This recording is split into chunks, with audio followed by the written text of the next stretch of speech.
생명의 길, 행복의 길이라는 제목으로 말씀의 은혜를 나누겠습니다. 모든 사람은 다 행복하기를 원하고 복을 받고 살기를 원합니다.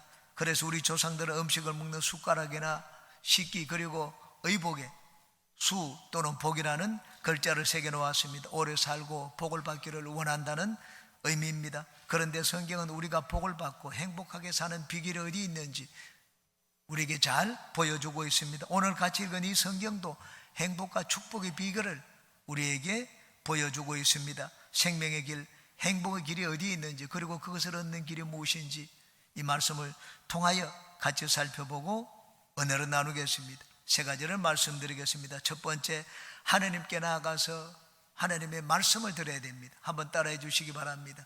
하나님께 나아가서 말씀을 듣자.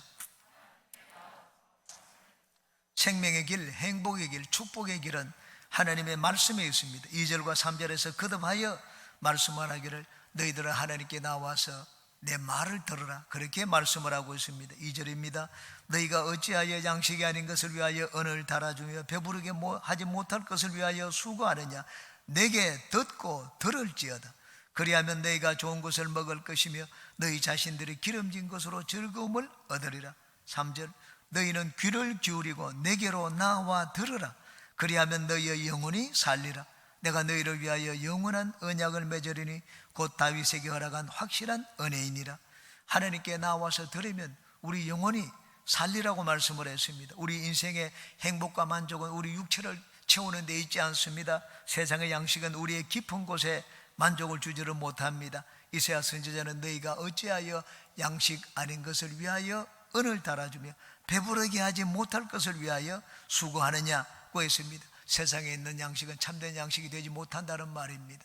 세상에 있는 것들은 우리에게 배부름을 주지 못한다는 말입니다. 우리가 진정 행복을 얻고 기쁨을 얻기 위해서는 우리 영혼이 살고 영혼이 배불러야 합니다. 영혼의 목마름을 느끼는 우리 인생에게 이사야 선지자는 하나님께 나와서 하나님의 말씀을 들으라, 그렇게 권고하고 있습니다. 하나님께 나와 듣는 자에게는 다윗에게 약속한 확실한 은혜를 주시겠다고 말씀을 하셨습니다. 하나님은 다윗에게 확실한 은혜를 약속을 하셨습니다. 사울을 버린 것처럼 너를 버리지 않겠다고 하셨습니다. 사무엘상 7장 10절에서 11절입니다. 내가 또 내 백성 이스라엘을 위하여 한 곳을 정하여 그를 심고 그를 거주하게 하고 다시 옮기지 못하게 하며 악한 종류로 전과 같이 그들을 해하지 못하게 하여 전에 내가 사사에게 명령하여 내 백성 이스라엘을 다스리던 때와 같이 아니하게 하고 너를 모든 원수에게서 벗어나 편히 쉬게 하리라. 야훼가 또 내게 이르노니 야훼가 너를 위하여 집을 짓고, 하나님께서 다윗에게 나라를 주셔서 그의 왕국을 영원히 견고하게 하고 그리고 그의 백성을 영원히 안전하게 쉬게 해 주시겠다고 약속을 하셨습니다. 다윗에게 맺은 이 언약은 예수 그리스도 안에서 하나님이 우리와 맺으실 새 언약을 상징합니다. 하나님은 예수 그리스도 안에서 우리를 자녀 삼으시고 영원한 하늘나라를 기업으로 주시겠다고 새 언약을 맺었습니다. 하나님이 예수 그리스도 안에서 우리와 맺으신 언약은 영원한 언약입니다. 하나님은 우리를 자녀 삼으셨으니 이제 영원히 우리를 버리지 않으십니다. 요한복음 1장 12절입니다. 영접하는 자, 곧 그 이름을 믿는 자들에게는 하나님의 자녀가 되는 권세를 주셨다고 했습니다. 요한복음 10장 28절입니다. 내가 그들에게 영생을 주노니 영원히 멸망하지 아니할 것이요 또 그들을 내 손에서 빼앗을 자가 없느니라고 말씀을 했습니다. 예수님을 믿어서 하나님의 자녀가 된 자를 마귀가 결코 빼앗지 못합니다. 우리는 신앙생활을 하면서 시험에 들기도 합니다. 때로는 방학을 하기도 합니다. 방학기간이 어떤 자는 길기도 합니다. 그런데 그런 것으로 인하여 우리가 하나님의 자녀된 신분을 빼앗기거나 상실하는 것이 아닙니다. 우리가 하나님의 자녀로서 그릇된 삶을 살면 하나님의 여러 가지 일들을 통하여 우리를 깨닫게 만들어 주십니다. 금방 깨닫기도 하고 드디 깨닫기도 합니다. 가벼운 채찍을 맞기도 하고 어떤 자들은 아주 귀한 것을 읽고 난 다음에 깨닫기도 합니다. 그런데 하나님은 결코 실패하시는 분이 아닙니다. 하나님의 택하심과 부르시면 결코 후회하심이 없습니다. 하나님은 결코 우리를 마귀나 세상에게 빼앗기지도 않고 그들에게 내어주지도 않습니다. 하나님이 예수 그리스도 안에서 약속하신 새 언약은 영원한 언약입니다. 바로 우리가 그 언약을 얻었습니다. 또한 하나님이 예수 그리스도 안에서 우리와 맺으신 새 언약은 값없이 주시는 은혜입니다. 우리가 하나님의 자녀가 되기 위하여 지불해야 될 것은 아무것도 없습니다. 왜냐하면 하나님의 그 아들 예수님을 우리에게 보내주셔서 모든 값을 다 지불하셨기 때문입니다. 1절입니다. 오호라 너희 모든 목마른 자들아 물러나오라. 돈 없는 자도 오라. 너희는 와서 사 먹되 돈 없이 값없이 와서 포도주와 저절을 사라고 말씀을 했습니다. 하나님은 우리에게 구원의 은혜를 값없이 주셨습니다. 우리가 값없이 구원을 얻었다고 해서 구원의 은혜 그 자체가 아주 무가치한 것이 아닙니다. 우리가 세상에 있는 것을 다 바쳐도 그것을 얻을 수 없기 때문에 하나님 우리에게 값없이 주신 것입니다. 값을 매기면 어느 누구도 하나님의 구원의 은혜를 얻을 자가 없기 때문입니다. 이 세상에도 우리가 값없이 얻는 것들이 많이 있습니다. 매일 우리가 숨쉬고 마시는 이 공기를 우리는 값없이 얻었습니다.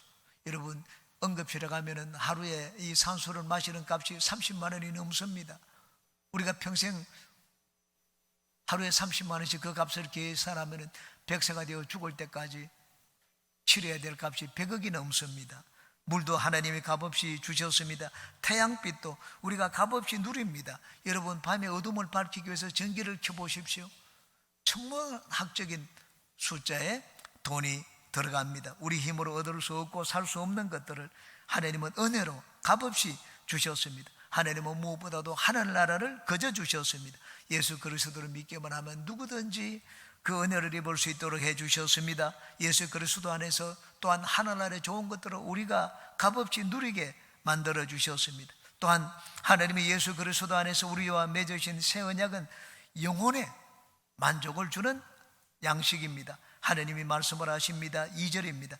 너희가 어찌하여 양식이 아닌 것을 위하여 언을 달아주며 배부르게 하지 못할 것을 위하여 수고하느냐. 내게 듣고 들을지어다. 그리하면 너희가 좋은 것을 먹을 것이며 너희 자손들이 기름진 것으로 즐거움을 얻으리라. 우리가 세상에서 막 돈을 주고 서로 앞다투어 얻으려고 하는 그것들은 우리에게 배부르게 하지 못한다고 말씀을 했습니다. 그것은 양식이 아니라고 했습니다. 하나님이 주시는 것은 우리 영혼의 만족을 줍니다. 내 인생에 참으로 좋은 것이며 내 마음의 기쁨과 즐거움을 주는 것이라고 했습니다. 예수님께 나아가면 우리 예수님은 우리에게 바로 그런 영혼의 만족과 인생의 참 만족을 주십니다. 하나님이 주시는 것은 세상이 주는 것과 같지 않습니다. 우리 인생의 행복은 세상에 있지 않습니다. 하나님 안에 있습니다. 하나님을 찾고 구하면 하나님은 우리가 세상에서 얻지 못하는 것을 주십니다. 영원한 생명과 평안과 기쁨이 예수님을 믿는 여러분의 영혼 가운데 충만하게 마시기를 주님의 이름으로 축원합니다. 두 번째, 성령 하나님을 의지하며 살아야 합니다. 따라 하시기 바랍니다. 성령님을 의지하며 살자. 6절입니다. 너희는 야훼를 만날 만한 때에 찾아라. 가까이 계실 때 그를 부르라. 야훼를 만날 만할 때 찾으라고 했습니다. 가까이 계실 때 그를 부르라고 했습니다. 왜냐하면 행복과 축복, 우리가 구하고자 하는 바로 그것이 이 야훼 하나님께 있기 때문입니다. 세상에 있는 많은 사람들도 자기들의 신을 믿습니다. 신을 섬깁니다. 그들의 신을 섬기는 이유가 어디 있습니까? 자기들이 얻고자 하는 것을 그 신에게서 구하기 위해서입니다. 자기들이 찾는 것, 이 세상의 최고의 것이 바로 그 신에게 있다고 생각하기 때문입니다. 그런데 우리는 어떻습니까? 우리 역시 우리 인생에 필요한 가장 귀한 것이 하나님께 있다고 생각하기 때문에 하나님을 믿습니다. 그런데 그 하나님이 지금 어디 있습니까? 하나님 지금 우리 곁에 와 계십니다. 우리는 죽고 난 다음에 하나님을 만나는 것이 아닙니다. 하나님이 구말리 장천 저 멀리 계신 것도 아닙니다. 우리가 믿는 하나님은 지금 우리 가운데 와 계십니다. 예수님이 말씀을 하셨습니다. 하늘나라가 너희 손 닿는데 와 있다고 말씀을 하셨습니다. 어떻게 하늘나라가 손 닿는데 와 있습니까? 성령 하나님이 하늘나라를 우리 가운데 가져오셨기 때문입니다. 마태복음 12장 28절입니다. 그러나 내가 하나님의 성령을 힘입어 귀신을 쫓아내는 것이면 하나님의 나라가 이미 너희에게 임하였느니라. 성령이 우리 가운데 임하심으로 하늘나라가 이제는 우리 가운데 와 계십니다. 오늘날 하나님이 어디 계십니까? 하나님이 계신 주소가 어디입니까? 성령님이 계신 곳이 바로 하나님이 계신 곳이고 하나님의 주소입니다. 예수님은 어디에 계십니까? 예수님 역시 성령이 계신 곳에 예수님이 같이 계십니다. 예수님은 아버지께로 가면 우리의 처소를 예배하고 다시 와서 우리를 영접하여 예수님이 계신 곳에 우리도 함께 있게 하도록 만드시겠다고 약속을 하셨습니다. 예수님은 과연 하늘 보좌 우편에 앉으시고 난 다음에 성령과 함께 우리 가운데 와 계십니다. 이 성령님과 우리는 예수님을 혼동하거나 둘 사이의 관계를 오해해서는 안 됩니다. 예수님이 이 땅에 계실 때는 육신으로 계셨습니다. 그리고 과거에는 말씀으로 계셨습니다. 지금은 부활하신 뒤에는 영으로 이제는 우리 가운데 와 계십니다. 성령님은 어떻습니까? 성령님은 예수님이 계실 때도 이 땅에 계셨습니다. 예수님이 계시기 전에도 성령님은 계셨습니다. 지금도 성령님은 계십니다. 성령님은 성령님이고 예수님은 예수님이십니다. 그런데 지금은 성령이 우리 가운데 계시는데 예수님도 마찬가지로 영으로 성령과 함께 우리 가운데 와 계십니다. 육신으로 있던 예수님이 변해가지고 나중에는 성령으로 우리 가운데 와 계신 것이 아닙니다. 성령은 예수님이 계실 때도 계셨습니다. 지금도 성령님은 계십니다. 성령은 성령님이십니다. 그리고 예수님은 예수님이십니다. 과거에는 말씀으로 계셨다가 육신으로 계셨고 그리고 지금은 영으로 우리 가운데 와 계십니다. 성령님이 계신 곳에 아버지 하나님도 계시고 예수님도 계십니다. 세 분은 떨어져서 존재하지 않습니다. 따로 존재하지 않습니다. 셋이면서 하나입니다. 삼위일체의 신비입니다. 만날 만한 때 하나님을 찾고 가까이 계실 때 그를 부르라고 했습니다. 이 말은 지금 우리 가운데 와 계신 성령님을 내가 마음 가운데 모시고 성령님을 의지하고 살라는 말입니다. 나를 돕기 위해서 내 곁에 성령님이 와 계신데 내가 성령님을 찾지도 않고 그 이름을 부르지도 않는다면 그 성령님을 무관심하게 대하는 것입니다. 성령님을 팽개치는 것입니다. 성령님을 섭섭하게 만드는 일입니다. 그렇게 하고 어떻게 우리가 하나님의 도움을 받을 수가 있겠습니까? 그러므로 예수님을 믿으시면 이제는 성령님을 찾고 구해야 됩니다. 예수님을 믿으면서도 성령님이 누구신지도 모르고 성령이 계심도 알지 못했습니다. 그렇게 말하는 것은 올바른 신앙이 아닙니다. 그렇게 살면 우리는 하나님의 도우심을 입지를 못합니다. 그러므로 우리가 이제 예수님을 믿었으면 늘 성령 하나님을 모셔야 됩니다. 왜? 성령님은 하늘나라를 가지고 우리 가운데 와 계신 분이기 때문입니다. 성령 하나님을 만나고 모시는 데 있어서 중요한 것은 장소가 아닙니다. 성령님을 찾고 사모하는 나의 마음의 자세입니다. 성령님은 어디나 계십니다. 어디나 계시지 않는다면 성령은 하나님이 아닙니다. 성령의 역사를 기록한 사도행전은 성전과 거룩에 대해서 우리에게 새로운 것을 깨닫게 해줍니다. 사도행전 2장에 오순절날 성령 강림 사건이 기록되어 있습니다. 당시 성전에서는 짐승을 잡아가지고 제사를 드리고 있었습니다. 그것이 바로 헤롯 성전이었습니다. 그런데 그곳에 하나님이 나타나시지 않았습니다. 120명의 무리는 따로 다른 곳에서 기도하고 있었습니다. 그런데 120명이 기도하는 그곳에 갑자기 바람 같은 소리가 들리고 불의 쇠같이 갈라지는 것이 각 사람 머리 위에 임했습니다. 바람과 불은 하나님의 상징입니다. 성령의 상징입니다. 그리고는 모두가 다 성령이 말하게 하심을 따라서 다른 방언으로 말하기를 시작을 했습니다. 성경은 분명히 성령이 말하게 하심을 따라서라고 했습니다. 그러므로 성령 하나님이 어디 계셨습니까? 짐승을 잡아 제사 드리는 그 오순절 이 제사장의 뜰에 있지 않았습니다. 성령은 120명의 문도가 기도하는 그곳에 나타났습니다. 어느 곳이 성전입니까? 어느 곳이 거룩한 곳입니까? 하나님이 나타나시는 곳이 거룩한 곳이고 하나님이 나타나시는 곳이 성전입니다. 베드로와 할례받은 자들은 고넬료 가정에 초청을 받아갔습니다. 이들은 생각하기를 할례받지 않은 이방인들은 깨끗하지 않다고 생각을 했습니다. 그런데 할례받지 않은 이방인들에게 하나님이 성령을 부어주셨습니다. 깜짝 놀랐습니다. 하나님이 성령을 주어서 그들을 하나님의 백성으로 받아들였는데 우리가 어떻게 이들을 깨끗지 않다고 말할 것인가? 그들을 하나님의 백성으로 받아들였습니다. 여러분, 거룩의 개념이 어디에 있습니까? 거룩의 개념은 장소에 있지 않습니다. 할례라는 외모에 있지 않습니다. 성령 하나님이 임하시고 나타나는 바로 그것이 거룩한 곳입니다. 오늘날 성령 하나님이 어디에 계십니까? 교회 예배를 드릴 때만 성령님이 이곳에 계십니까? 그렇지 않습니다. 사도행전이 우리에게 보여주는 것이 있습니다. 사도행전은 예수님의 제자들이, 성령 받은 예수님의 제자들이 그 성령을 모시고 세상으로 나가는 이야기입니다. 그런데 성전에서 기도할 때 놀라운 일들이 일어난 것을 기록해 놓지 않았습니다. 성령 받은 예수님의 제자들이 세상에 나갈 때 그 세상에서 놀라운 일들이 일어난 것을 기록해 놓은 것이 사도행전입니다. 하나님의 역사가 성전이 아니라 세상에서 나타났다는 이야기를 기록해 놓은 것이 사도행전입니다. 오늘날도 성령님은 나타나시기를 원하십니다. 거룩한 어느 장소에 나타나기를 원하시는 것이 아닙니다. 하나님을 찾는 자들에게 나타나십니다. 그러므로 하나님이 가까이 있을 때 하나님을 찾으라고 했습니다. 만날 만한 때 그를 부르라, 그렇게 말씀을 했습니다. 성령 하나님을 모시기 원하고 성령으로 충만함을 구하는 여러분들은 장소가 중요하지 않습니다. 여러분의 마음이 중요합니다. 마음의 간절한 마음의 자세가 중요합니다. 저는 이번에 성지순례를 갔다가 느낀 것이 있습니다. 여러분, 성지순례, 성지라는 뜻은 거룩한 땅이라는 말입니다. 제가 가보니까 그 땅에서 거룩을 느끼지를 못했습니다.